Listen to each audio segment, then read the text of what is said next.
Sonic Riders Zero Gravity is a very difficult game to talk about. Really, just because this game isn't what most people would expect it to be. Because coming off of Sonic Riders 1, which is an amazing game, I was just expecting Zero Gravity to basically be more of Riders 1.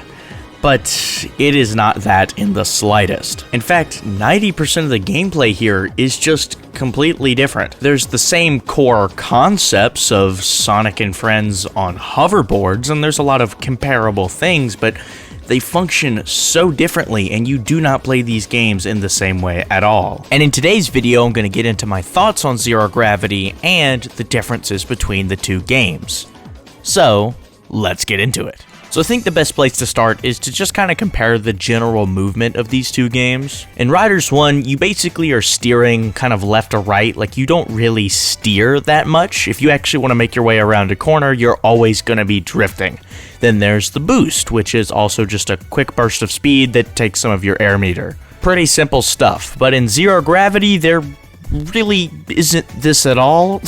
So first off, there is no drift, and as a replacement, they just kind of made the turning a little easier, which, yes, I could see as an improvement. Yeah, they made the turning better, but just look at this. Like, it's so much lamer. You just slowly make your way around a turn, but in Riders 1, you have a high-speed drift, and you get a speed boost after it. Like, it's sick. But here, it just loses some of that cool factor, which is just kinda lame. Now, of course, that's in the wide open turns in Zero Gravity. There are a lot of tight turns that you have to make, and that utilizes the gravity control, which is a mechanic I'll get into later. So there are tighter turns, not just these big wide ones. Then what about the original Riders boost? Is that in Zero Gravity? No. I mean, there's another mechanic that's called the gravity dive, which I will also get into later, but it kind of...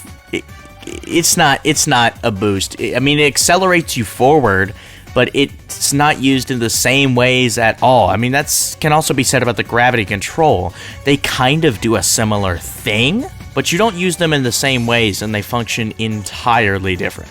Okay, so that's the general control and stuff. That's not very in-depth mechanics. Well, what about the trick system? That was a huge part of Riders 1. How is it in Zero Gravity? Yeah, this is probably the most different part. In my Riders 1 review, I went over how much I loved this trick system, and I'll gladly bring it up again. It's great, and it has a ton of depth, and so essentially what you do is hold down the jump button for the perfect amount of time, and launch off the ramp, and manually perform tricks by moving the analog stick. Well, Zero Gravity says scrap that and does something completely different. So the way it works here is that you have to perfectly time the jump button right on the edge of the ramp with enough speed. In fact, this game is heavily based on how much speed you have. So if you perfectly get the jump, the way you perform tricks is completely different too. Instead of holding the analog stick in the direction you'd like to perform all these cool tricks, well, you just press the analog stick in the direction as you're jumping, and the character does one big trick. And as I describe that, it sounds like it's really boring, and technically, yes, it loses a lot of cool factor, but this trick system has its own form of depth. But it's not in doing the tricks themselves. The way it works is that the game actually keeps track of the last 3 directional inputs you pressed when performing a trick. What does the game do with this information? It means that that is the only way you can get an X rank is if you don't press one of the last 3 inputs you did press. Which means that the added layer of depth to this is simply remembering what directions you pressed last. And so if you're just trying to press random directions, you just aren't going to get the X rank all the time. If you want that consistent X rank and a good speed boost, you gotta remember what directions you were pressing. And so, of course, the best way to go is to start by pushing up, then going right, then down, then left, or the other way around, or any directional combo you want. So even though this is a lot simpler of a trick system, I don't think it's bad.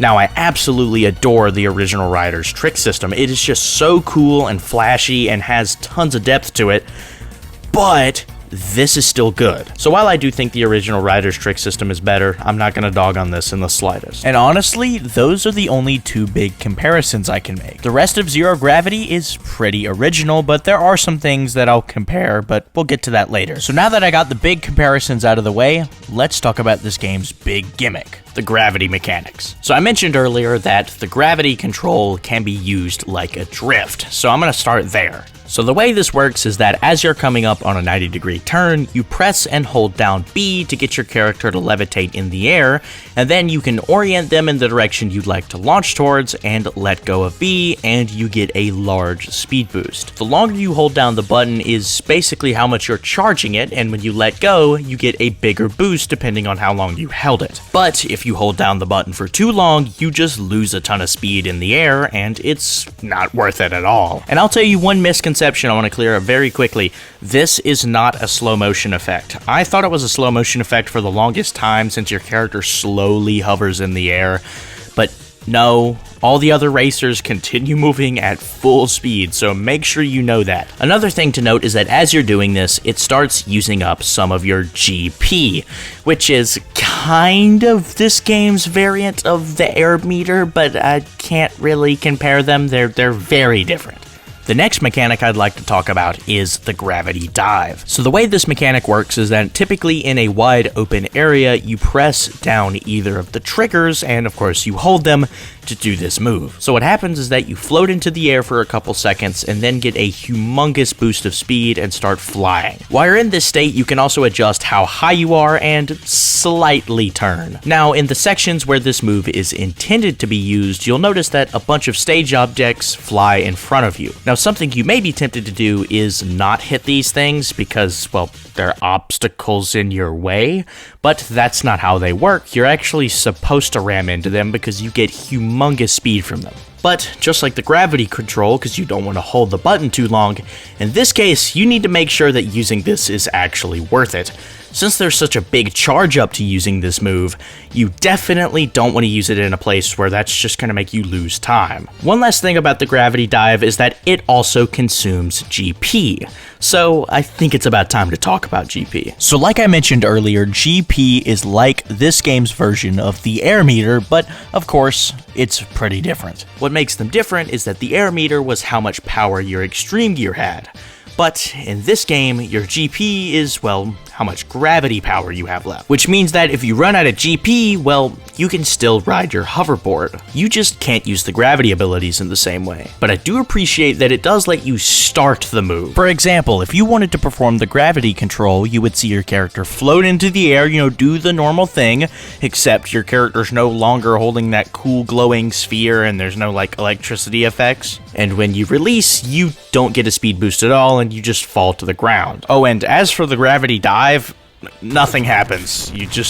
Nothing happens at all, actually. Which is probably the biggest disadvantage ever, so you definitely want to make sure you have GP. Now, I will admit, while I do think it's cool that the game forces you to keep track of your GP if you want to do well at all, honestly, it's really hard to run out of GP. Once you get the hang of the game, you basically never lose GP, ever. So there's definitely an upside and a downside to that mechanic. So the last main game mechanic I want to talk about here is the gear change system. So the way this system works is that as you collect rings, you'll notice that in the top left corner of the screen, these little circles light up. These little circles correspond to gear changes, which are just unlockable upgrades for your extreme gear. To unlock one, you simply collect the required threshold of rings and press Y. The first level is a max speed upgrade. The second level unlocks a character type specific ability. For the speed characters, you can now rail grind. For the flight characters, you can now take the flight paths, and for the power characters, you unlock this sick motorbike that can smash through anything in its path. It's pretty sick, actually. And the third and final level is a GP upgrade. But that's with the assumption that you're using the character's default gear. If you decide to select a different gear when going into a race, you'll notice the characters can have completely different abilities. For example, here's Silver, whose default gear makes him a flying character. If I decide to give him these special shoes, well, there you go. He can now grind on rails. So honestly, I think this feature is pretty cool. It allows for a lot more customization, and frankly, it took me a while to notice it. But my favorite part about this system is that, for example, if you collect enough rings to be able to unlock the first upgrade, you could choose to unlock it right away, as you might think you should, but you could wait. And then, as you continue to collect rings, the second level becomes available.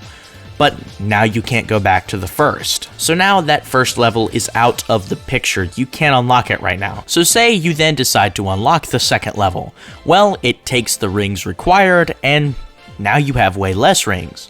So that means you get a second chance at that first level. I know this seems like I'm reading into it too much, and truthfully, most people are just gonna unlock it from level 1, level 2, and then level 3. But what makes this great is that most definitely the best level is level 2, because like I mentioned, you get to unlock rail grinding, flying, and a sick motorbike, because why not? And so a tip of advice is that I'll tell you, just skip the first level. It's fine to unlock it after the second, but you definitely get the best advantage in a race by going straight to the second. So before moving on, I want to go back a little bit and really discuss my thoughts on each of the character types. The character types in this game are just indefinitely better than they are in Riders 1. Now, I will say the speed characters are pretty much the same. They're not that different than they were. You get the same ability, which is rail grinding, and they fixed it. You don't have to press it twice. You don't have to be some mega mind genius to get on a rail. You just press jump. Oh my gosh, peak game design. They did it. The flight characters are good too. The paths are great and don't just feel like hovering over the speed path. It actually feels like they're their own flight paths, which is pretty cool. Then there's the power characters. So in my original Riders review, I mentioned that I didn't feel like the power characters were just up to snuff with the flight and speed characters. Now, I still do think that's true. They're definitely my least favorite, but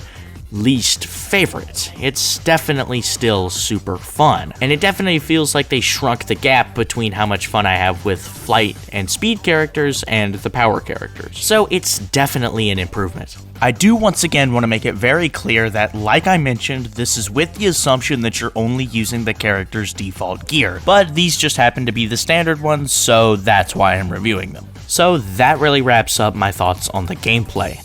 I think it's really good, but it's just ever so slightly worse than Riders 1. My main reasoning being that this is how you make a turn in Riders 1, and this is how you make a turn in Zero Gravity. Now here's performing tricks in Riders 1. And here's performing tricks in Zero Gravity. Here's what the character select screen looks like in Sonic Riders. And here's what it looks like in Zero Gravity. I'm sorry, this is the worst one. These renders, disgust me. These are awful. So even though I'm talking about the gameplay, I had to mention the menu screen because it just proves my point even more. Zero Gravity simply lacks the sauce that Riders 1 has. And that doesn't mean Zero Gravity is bad at all. It's basically just Riders 1 has so much style that when you compare it to Zero Gravity, which has plenty of style on its own, it's still it's not quite there. So that's everything for gameplay. But the next thing I gotta talk about is this game's story. And boy, the tone shift is kinda crazy. In Riders 1, the narrative was pretty simple and goofy and just really lighthearted. You didn't really think about it too much. But this game wants you to take the story a lot more seriously. They definitely went a lot deeper with the plot, and the characters aren't really just being goofballs, there's actually some serious moments here. So I do think Zero Gravity's narrative itself is actually quite good. And it's definitely a lot better than Riders 1, because I mentioned that the narrative itself really isn't that good, but the characters felt great. Well, in this game, it's a little bit of the opposite. The characters are still really good here. I think Sonic is they're just so cool, man. But I'll definitely say that the writing took a little bit of a hit. The characters just aren't as well portrayed here. It's nothing awful, they're still great and it's fun to follow, but it's not as good. Riders 1 had a lot of fun and character moments that just felt really well done, but here there just isn't much of that. But really, that's my only problem with it because, dude, just look at this animation. Gosh dang. It is so good, and it definitely clears Riders 1 animation. But yeah, that's gonna be it for the story. I'm not gonna go any deeper because I don't want to spoil anything, because this game definitely has a story that's worth taking seriously, so I'm not gonna go any further. And so, like last time, when you're going through these levels, you're gonna be listening to some peak music. This soundtrack is so good. And I'll say it's definitely another thing that they improved from Riders 1. I think this soundtrack is much better, but it's definitely not for everyone because it's stylistically quite different. This game's soundtrack has a very strong identity, and I think one of the big parts that makes that the case is this string instrument.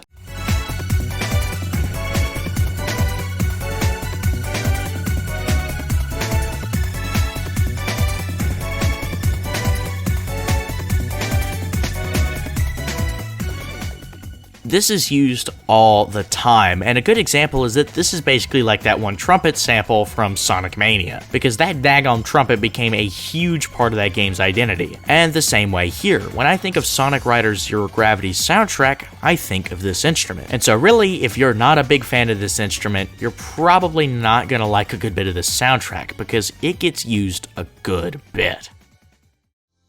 And so, that's gonna wrap everything up. Sonic Riders Zero Gravity is a game that I absolutely love. It makes a ton of improvements, and I think overall it's a much better made game and has way more polish than Riders 1. But the gameplay is just slightly lacking in that unique sauce that Riders 1 provides, so it just slightly loses that battle. But of course, Zero Gravity isn't the end of the Sonic Riders franchise.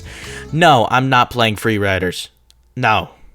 No, please, don't make me do this, no! So yeah, that's gonna be it for this video. I hope you all have a good day, and I'll see you next time, but whoa. Before I say goodbye, thank you guys so much. We just hit 2,000 subscribers. This is insane. All of you who comment on these videos regularly, just watch or do anything, I am just so thankful for you guys. I just gotta say, the snowball effect is real. I mean, that's what I'm saying. Things are stacking up. Every video is gonna be better than the last. I'm trying to push my limits to just make the best things I can make. And I just want to thank y'all for being part of that journey. You know, I felt like it'd be wrong if I didn't thank you guys for being definitely the best audience I could ask for. And so yeah, that's really gonna be it this time. I hope you have a good day. I'll see you next time. Goodbye.